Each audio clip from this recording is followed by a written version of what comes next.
Squid Game. Je pense que c'est la meilleure façon de commencer une vidéo. C'est une série sur Netflix que vous avez forcément déjà vu passer parce que ça a fait vraiment un carton mondial, même si en vrai c'était pas tellement gagné puisque la série elle a vraiment écumé un nombre de refus incalculable avant d'être diffusée sur Netflix. Si vous avez eu la chance de voir les 2 saisons, et même d'ailleurs si vous les avez pas vues, je vais quand même en parler, mais vous êtes peut-être pas passé à côté du fait que c'est une série qui est assez crue. C'est vrai que c'est assez violent, c'est assez barbare. On a presque l'impression que les participants sont un petit peu dans des camps de concentration, sont un petit peu gardés captifs. Et ben en fait c'est pas une impression. En baladant sur TikTok, j'ai remarqué qu'il y avait pas mal de vidéos qui parlaient du fait que Squid Game pouvait être potentiellement tiré d'une histoire vraie, que c'était tiré de faits réels, et que du coup il y avait beaucoup de choses qui étaient montrées dans le jeu qui se seraient vraiment produits dans la vraie vie. Et oui, Squid Game est bel et bien basé sur une histoire qui s'est vraiment produite en Corée du Sud. Mais en vrai ça va beaucoup plus loin que ça. Et que ce soit les costumes, les dortoirs, les gardes qui assassinent lâchement des joueurs, ou encore les tours de qualification pour participer au jeu qui vont du coup cibler des personnes sans abri, des plus démunis, ou juste des gens qui ont des problèmes de drogue, tout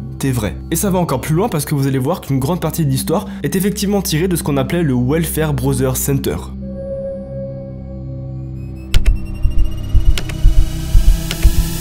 Il y a aussi beaucoup d'événements qui n'ont pas été mis dans Squid Game pour la simple et bonne raison que ça aurait jamais été diffusé s'il y avait l'intégralité des horreurs dont on va parler dans cette vidéo. Et les amis, je sais pas si vous le saviez, mais pour éviter le démarchage téléphonique et les publicités ciblées liées à la vente de vos données et du coup potentiellement recevoir un mail d'une entreprise qui vous proposerait de jouer à des jeux d'enfants pour survivre et gagner de l'argent, et je vous jure, ça arrivait à mon voisin encore la semaine dernière. Surtout n'attendez pas et foncez chez le sponsor de cette vidéo, Incogni. Non mais en vrai, avant de faire cette vidéo, j'étais pas au courant du dark side qui était l'achat de données perso en ligne et c'est juste terrifiant. Vous le savez peut-être pas, mais si vous recevez des milliers de spams et de mails pour lesquels vous n'avez jamais souscrit, hein. Élargisseur de pénis. Ouais, non mais franchement les publicités ciblées ça ne fonctionne mais alors définitivement pas. En tout cas il y a pas mal de chances pour qu'elles aient trouvé vos infos littéralement en les achetant. Genre il y a un commerce sombre d'achat-revente de données personnelles et que ce soit votre historique internet, votre âge, votre numéro de téléphone, adresse mail ou juste tout simplement votre adresse, genre là où vous habitez. Avec tout ça on arrive même à savoir vos habitudes de consommation et sans protection adéquate vous pouvez être sûr qu'on revendra ce genre d'informations en masse. Il y a néanmoins une lueur d'espoir puisqu'en fait on a le droit de demander à ce que nos infos elles soient supprimées et le problème c'est que c'est extrêmement long, c'est compliqué et je sais pas trop comment faire. Et c'est là que Incogni entre en jeu. Incogni agit en gros comme le protecteur de vos droits sur internet et en renseignant seulement quelques informations, il vous trouve toutes les listes malveillantes où vous apparaissez et qui peuvent potentiellement revendre vos informations personnelles. Et Incogni va tout simplement les obliger à les faire disparaître d'internet. Si vous êtes professionnel ou pas d'ailleurs, vous connaissez la souffrance que c'est de se taper des mails à la chaîne, d'entendre des notifications à longueur de journée pour qu'au final ce soit rien d'important et que ça fasse juste perdre du temps, ou même qu'on usurpe tout simplement votre identité. Sur Incogni, vous pouvez voir chaque jour le nombre de listes desquelles il vous a supprimé et toutes celles où ils sont actuellement en train de se battre pour les enlever. Sincèrement, juste pour le fait de ne plus avoir des appels 3 fois par semaine avec une voix robotique qui me propose de nouveau de changer de forfait de téléphone et qui me spam chaque semaine avec ça fait honnêtement du bien. Si vous voulez tester leur service, vous avez une offre en ce moment de 60% de réduction avec le code Julano. Ça aide non seulement la chaîne à se développer et en plus vous serez beaucoup moins embêté par les spams, les pubs, les démarchages téléphoniques et le vol d'identité. Merci encore une fois à Incogni d'avoir sponsorisé la vidéo et retour à l'histoire. Les amis, notre histoire elle va commencer en Corée du Sud avec un jeune garçon qui s'appelle Choi Sung-woo. Oui, je le prononce mal, c'est pas grave. Il est né et élevé en Corée du Sud et il y passe toute sa vie avec sa maman et il va passer une jeunesse, ma foi, plutôt paisible, hein, même s'il roule pas sur l'or, comme un bon nombre de Coréens à cette époque en fait. En 1982, Choi a maintenant 14 ans et alors qu'il se balade tranquillement en pleine rue, il est sauvagement attaqué par plusieurs hommes en uniforme qui s'avèrent être tout simplement des policiers. Et c'est là que son cauchemar va commencer. En fait, il y a l'un des hommes qui sortait littéralement de nulle part, qui va l'attraper par le bras et qui sort de son sac un morceau de pain. Jusque là, c'est rien de bien exceptionnel et pourtant, c'est tout le fond du problème. En fait, le policier, il accuse Choi d'avoir volé ce morceau de pain et Choi, il a beau se défendre en expliquant qu'il s'agit simplement d'un morceau de pain qu'il a ramené de l'école et qui date de son midi, mais les policiers, eux, ils en croient absolument pas un mot. Enfin, en réalité, ils font semblant de pas y croire un mot. Et vous allez voir pourquoi dans un instant. Les policiers l'accusent donc de mentir à un représentant de l'ordre, en plus d'avoir volé du pain. Ça sent donc très mauvais pour notre ami Choi. Et malheureusement, c'est que le début de ses emmerdes. Le policier va commencer à réellement dépasser les bornes lorsqu'il va enlever la chemise et le t-shirt de Choi, il va descendre son pantalon en pleine rue et il va immobiliser le jeune garçon et en le maintenant fermement en place, il sort de sa poche un briquet. Sauf que malheureusement pour Choi, c'est pas pour fumer une clope, hein. Il allume son briquet, il le descend jusqu'à atteindre l'entrejambe du jeune garçon et va commencer à lui brûler les testicules en pleine rue. Évidemment, Choi, il hurle de douleur et il a jamais ressenti une souffrance telle, et cette souffrance va pousser Choi dans un second piège qui, vous allez voir, est assez bien ficelé, et je vous jure, mais quel encul. Mais en fait le mec il va promettre à Choi d'arrêter de lui brûler les parties intimes s'il confesse avoir bel et bien volé ce putain de morceau de pain. Vous vous en doutez donc, mais à bout et clairement en pleine souffrance, Choi va se confesser, il va avouer que ce morceau de pain il l'a bien volé, alors qu'en réalité il a rien fait. Malheureusement pour lui, en fait tout était prévu, il sort directement un document officiel de sa poche, il le signe, il appelle son supérieur pour lui transmettre l'information, et cette journée-là, Choi ne rentrera pas à la maison. En fait, il va pas revoir sa maman pendant un petit moment. Une fois l'appel avec le policier terminé, il va forcer le garçon à monter dans le fourgon et il est directement amené dans un centre qui s'appelle le Welfare Brother Center, ou en français le centre de bien-être des frères. Mais calmez-vous, il y a vraiment juste le nom qui fait envie, hein. Croyez-moi que derrière ce nom se cache une horreur qu'on s'apprête à vivre avec Choi malheureusement. Et en plus de ça, il n'y a pas que Choi, hein. Il y a genre des milliers d'enfants et de citoyens qui vont se retrouver dans ce camp. D'ailleurs, en parlant de ces citoyens coréens, le monde est bon à prendre. Et c'est comme ça qu'il y a des milliers de personnes qui vont être kidnappées dans les rues de Séoul en pleine journée, dans le seul but de faire de l'argent, si bien qu'au bout d'un moment, la part de vagabonds dans un centre spécialisé pour les vagabonds ne dépassait pas 10% de vagabonds. Le reste c'était que des citoyens. Pour vous dire à quel point ça allait loin, on a des histoires d'enfants qui ont perdu leurs parents à la gare et qui se sont naturellement tournés vers la police, donc qui sont allés au commissariat pour finalement demander de l'aide. Et se sont retrouvés quelques heures plus tard dans un fourgon en direction le Brother Welfare Center, et la plupart des enfants avaient à cette époque entre 9 et 14 ans. Donc comme vous pouvez le voir, c'est assez horrible, et pourtant c'est vraiment, mais alors que le début, hein. Là on est pour l'instant dans le soft. Lorsque les enfants arrivent au Brother Welfare Center, le processus pour les accueillir est bien rodé. Il est mis en place spécialement pour les briser dès la première seconde. On fait pas ça pour exagérer, hein. Ils ont vraiment un temps alloué à la literie qui est de 5 secondes. Ce qui veut dire que si t'es pas assez rapide, tu es battu violemment dès le matin. S'en suivait ensuite 10 tours de terrain en course synchronisée. Ceux qui n'arrivaient pas à suivre la cadence ou qui n'étaient pas parfaitement alignés avec le tempo devaient alors se mettre à 4 pattes, les mains derrière le dos, la tête contre le bitume, et recevaient 10 coups de pied. Et de temps en temps aussi des coups de bâton. Encore une fois, vieillards, femmes, enfants, tout le monde était logé à la même enseigne. Il y a des vidéos de propagande qui étaient parfois tournées dans les cantines, où l'on remarque d'ailleurs les uniformes des membres qui sont littéralement ceux qu'on retrouve dans la série Squid Game. Et pour cause, ils ont été littéralement inspirés de ceux qu'on retrouvait au Brother Welfare Center. Mais surtout, faut aussi savoir qu'à cette époque, on se foutait bien de la gueule du monde. Certains d'entre eux arrivent à trouver de quoi faire des dessins qui exposent l'ampleur de la torture et du cauchemar qu'ils sont en train de vivre. Empilés les uns sur les autres dans des couchettes, eux-mêmes dans d'énormes dortoirs, avec des grilles aux fenêtres, et pouvant s'empiler jusqu'à 120 enfants par pièce, ils sont littéralement en prison. Ils sont même mieux traités qu'en prison en fait. Parmi les nombreux faits qui vont être relatés par les enfants après coup, il y en a un qui a assez retenu mon attention parce qu'il reflète plutôt bien ce qui s'est passé. C'est rapporté par un jeune garçon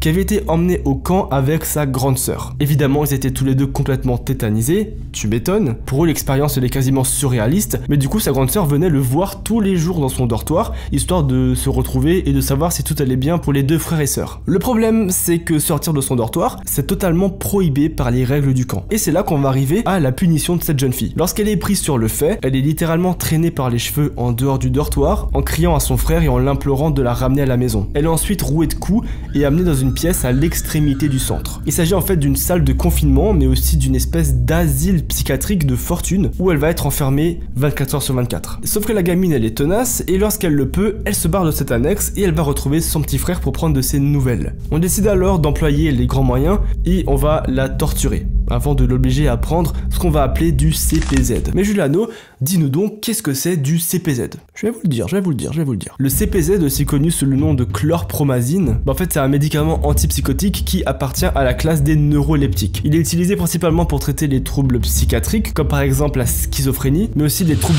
bipolaires et parfois les nausées ou les vomissements sévères. C'est du coup un médicament, vous l'aurez compris, qui est assez fort et qui peut avoir des effets secondaires assez graves et qui en plus n'est pas du tout adapté à la jeune fille qui a priori n'a aucun problème mental. Sauf que bizarrement, peu de temps après la prise du médicament, elle va commencer à en développer. Et malheureusement, ce traitement-là, c'est pas la seule qui est dans ce cas de figure. Son petit frère d'ailleurs va lui aussi se révolter et il aura aussi droit au même châtiment, c'est-à-dire d'être frappé par plusieurs gardes qui ne vont d'ailleurs vraiment pas le louper puisque notre ami va se retrouver dans le coma pendant une semaine. Je sais pas si vous vous rendez compte de ce que c'est d'être dans le coma pendant une semaine. Genre c'est énorme. À son réveil, le jeune homme il est lui aussi interné dans la partie psychiatrique du centre et il est forcé à prendre des fortes doses de CPZ, ce qui le rendra paralysé à vie d'une bonne partie de son corps. Et aujourd'hui encore, actuellement, cet homme est vivant et il est absolument drogué à ce genre de médication. En fait, ce qu'il faut comprendre, c'est que leur stratégie, elle était plutôt bien rodée. Malheureusement, c'est d'alimenter la propagande. Et oui, en fait, il faut savoir qu'il y a un paquet de vidéos de propagande qui vont être tournées où on explique finalement que les patients qui sont atteints de problèmes mentaux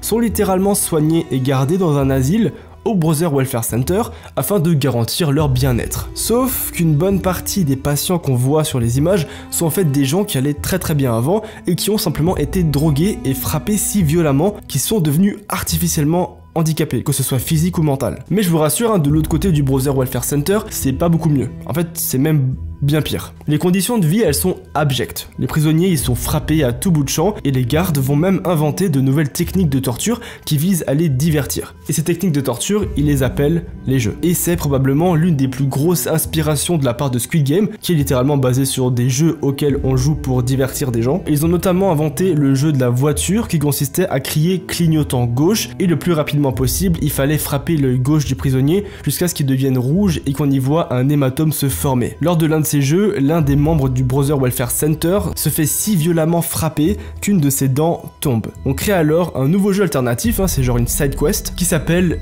essayer de retirer toutes les dents de sa bouche. C'est plutôt assez direct en fait. Et devinez quoi? Ils l'ont vraiment fait. Ils ont retiré une à une toutes les dents de cet homme sans anesthésie. C'est juste affreux. Il y avait un autre jeu qui était très populaire à l'époque qui s'appelait Hiroshima et qui consistait en fait à pendre des enfants par les pieds et la tête à l'envers en les accrochant au barreau de leur lit jusqu'à environ 1h du matin. On les retrouvait très souvent inconscients et la tête complètement bleue. Beaucoup d'enfants ont rapporté avoir perdu des camarades qui ont littéralement été exécutés sous leurs yeux et très souvent c'est des petits garçons qui ont fait une petite bêtise ou qui ont posé un petit peu trop de questions et qui se sont littéralement fait battre à mort et laissés par terre aux yeux de tous. Mais tout ça, faut comprendre que c'est que la partie émergée de l'iceberg. Le business ne s'arrête pas à l'exploitation et à la torture d'enfants et d'individus en tout genre. En fait, après leur mort, le Brother Welfare Center trouvait encore de quoi rentabiliser les vies humaines qu'ils prenaient. En effet, les cadavres qui tombent chaque jour et qui jonchent les sols étaient régulièrement empaquetés dans des bennes qui étaient directement revendus à des laboratoires de recherche et les corps étaient donc vendus dans le but de servir à des expériences médicales. C'est toutes les violences sexuelles qu'ont vécu les enfants en particulier, qui étaient en fait laissés sous la surveillance des gardes qui commettaient des actes absolument atroces. Et là du coup c'est le moment de la vidéo où je vous dis de faire un petit peu gaffe parce que il y a des trucs vraiment très chauds. À présent je vais vous lire ce qui a été rapporté par une jeune fille de 14 ans qui venait justement de se faire violer et qui a expliqué comment elle a vécu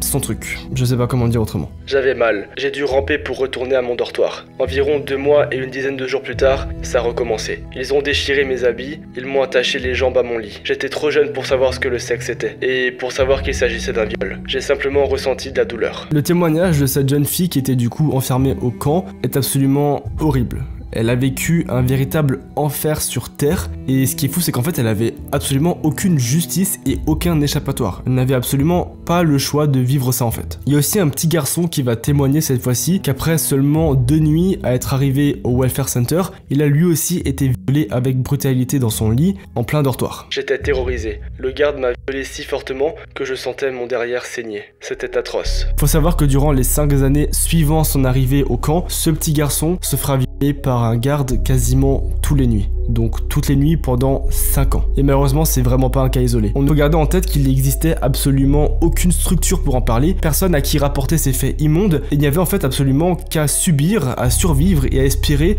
qu'on puisse rester en vie assez longtemps pour pouvoir sortir du camp. Le problème c'est qu'espérer que la police débarque et qu'on vienne sortir ces pauvres innocents, c'est en fait très peu probable, puisque ce sont des gens très haut placés qui mettent tout en œuvre justement pour garder la mainmise sur le Brother Welfare Center et pour continuer à cacher les horreurs qui s'y passent. Et parmi eux, il y a un certain Park In-keun. Et lui, mes amis, c'est le plus gros de tous les enculés qui vient sur place uniquement dans le but de faire tourner son business florissant. En effet, sans religion et sans christianisme, et du coup sans aide pour les sans-abri sur place, les donations se seraient tout simplement arrêtées et le Brother Welfare Center n'aurait pas pu continuer à kidnapper des gens en pleine rue. Et il fallait donc pouvoir continuer à garder l'argent à flot, et la religion était un excellent prétexte. En fait, le fait que la religion et la paix étaient soi-disant partagées sur les lieux, l'argent continuait à affluer au travers des subventions, les donateurs avaient confiance, et ce business de la mort pouvait continuer de tourner. Mais alors, je vais vous poser une question. Est-ce que ça vous interpelle pas quand je dis donateur? Vous aimeriez pas savoir c'est qui ces donateurs? Eh ben les amis, les donateurs sont tout simplement des familles adoptives majoritairement basées à l'étranger qui se font tout bonnement arnaquer. En fait, ce qui est fou, c'est que le Brother Welfare Center a très vite compris que les enfants kidnappés avaient deux intérêts majeurs pour eux, outre le fait de les abuser sexuellement, je veux dire. Ils peuvent littéralement leur trouver des donneurs qui les prendraient après avoir vu les vidéos de propagande et avoir vu ces pauvres enfants sans parents forcés à vivre dans un camp pour sans-abri. Sauf que ces enfants auraient aussi un petit peu besoin d'argent, de bonnets, de pulls, ou même juste d'une famille occidentale bien riche prête à mettre quelques billets pour adopter un petit coréen. Mais bon, ce serait vachement abusé si on leur faisait croire qu'ils allaient vraiment adopter des enfants, et vous vous en doutez, mais les enfants ne recevaient absolument rien. D'ailleurs, ils sont pas orphelins en plus, hein, ils ont des familles qui les attendent littéralement en dehors des murs du Brother Welfare Center. Une famille qui, en plus, je le précise, n'a absolument aucune idée d'où est passé son enfant, et qui en plus ne se doute pas une seule seconde qu'une famille occidentale s'apprête littéralement à racheter leur enfant pour enrichir encore plus le centre. Et évidemment, vous vous en doutez, mais les lettres, elles étaient rédigées par des adultes qui dictaient mot à mot ce que les enfants devaient écrire à leurs donateurs, puisqu'ils sont pas cons, hein, ils avaient compris qu'ils appâteraient plus de monde si l'écriture ressemblait vraiment à celle d'un enfant, et que ça rendrait du coup la chose beaucoup plus crédible et plus plausible, et c'est pour ça qu'ils faisaient écrire à 2 ou 3 enfants dans le centre toutes les lettres de tous les enfants qui étaient dictées par des gardes. Et là où c'est vraiment ignoble, encore plus je veux dire, c'est que durant de grandes fêtes religieuses, comme par exemple la Pâques, les enfants ils étaient obligés de défiler devant des représentants de l'église, qui du coup étaient des religieux très haut placés, qui venaient vraiment de l'extérieur du centre et qui venaient pour voir le show. Et du coup ces gens-là auraient clairement pu se rendre compte qu'il y avait quelque chose qui allait pas, mais au lieu de ça ils ont juste continué à faire les autruches pour toucher l'argent et continuer leur énorme scam qu'ils avaient mis en place. Et je pense que vous avez l'habitude sur cette chaîne et dans cette vidéo, mais je vais quand même devoir vous le dire, la douille va encore plus loin lorsqu'on va retrouver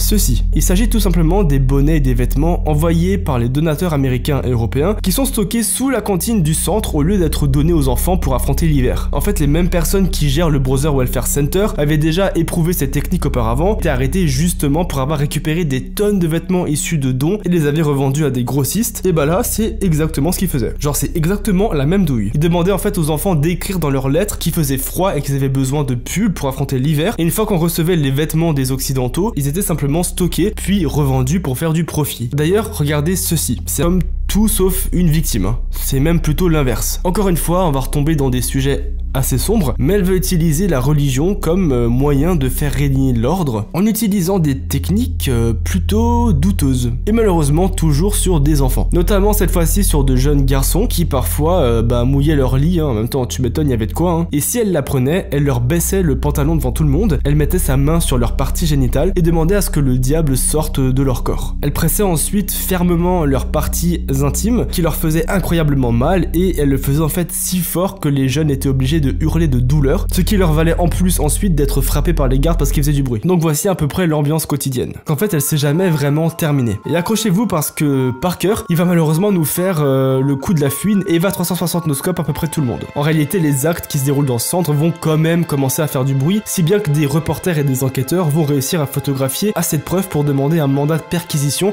et dévoiler la douille au grand jour. À l'arrivée de la police, on retrouve notamment des millions de dollars dans différentes monnaies, mais aussi des enfants et des adultes battus et affamés, ainsi que des cadavres prêts à être envoyés au laboratoire pour être disséqués, mais bizarrement pas de Pasteur Lim à l'horizon par exemple. En fait, sentant que le vent était en train de tourner, il s'est barré en Australie, a obtenu la nationalité en se faisant parrainer par un couple de retraités. Quant au pire de tous, Parker, il ne sera condamné qu'à un peu plus de 2 ans de prison et lors de sa sortie, il ira rejoindre son frère en Australie où il utilisera l'argent qu'il a détourné pour ouvrir un club de golf. Heureusement, tout n'est pas perdu puisque les victimes dont nous avons parlé ne sont pas restées dans le silence. Beaucoup ont porté plainte, ont écrit des livres, ont manifesté, ont entamé des poursuites judiciaires, si bien que Parker il sera finalement arrêté une seconde fois, mais il sera jamais jugé. En fait, il sera acquitté pour cause de démence et il va décéder peu de temps après, dans l'impunité la plus totale en 2016. Est-ce que je vous avais dit que c'était moins pire Squid Game? En vrai, il y a quand même une lueur d'espoir qui est qu'en 2018, Moon Moo Il, il s'appelle Adventure Golf et malgré toutes les demandes d'interview, il refuse encore aujourd'hui de répondre et d'expliquer quoi que ce soit concernant les abus et les crimes subis par les membres du Welfare Center. Et les amis, c'est malheureusement ainsi que se termine cette cette histoire qui aura finalement grandement inspiré Squid Game. Comme vous avez pu le voir, il y a pas mal de ressemblances, que ce soit dans les jeux, les uniformes, le fait que tout le monde soit confiné dans d'immenses dortoirs, ou des gardes qui puissent tuer sans pression n'importe qui. Et je sais pas vous, mais très sincèrement, moi je trouve que l'histoire, elle est 1000 fois pire que la série Netflix, qui reste quand même une bonne série, hein. Je vous invite à aller la regarder, elle est super, mais clairement on traite pas autant de sujets difficiles. En tout cas, j'espère que la vidéo vous aura plu. Je remercie encore une fois Incogni de nous soutenir sur la chaîne et sur cette vidéo. N'oubliez pas que Incogni vous protège contre le vol d'identité, le démarchage téléphonique, mais aussi les spams et la revente de données perso, ainsi que la mauvaise haleine. Trouvez l'intrus. Profitez de moins 60% avec le code Julano et débarrassez-vous définitivement de l'élargisseur de pénis. C'est ça ma vie, sérieux? Les amis, on se retrouve dans une prochaine ou une ancienne vidéo. J'espère que vous aurez kiffé ce format qui changeait un petit peu d'habitude, qui était peut-être un peu plus dynamique. Dites-moi si ça vous a plu. En tout cas, prenez soin de vous. C'était Julano. Ciao!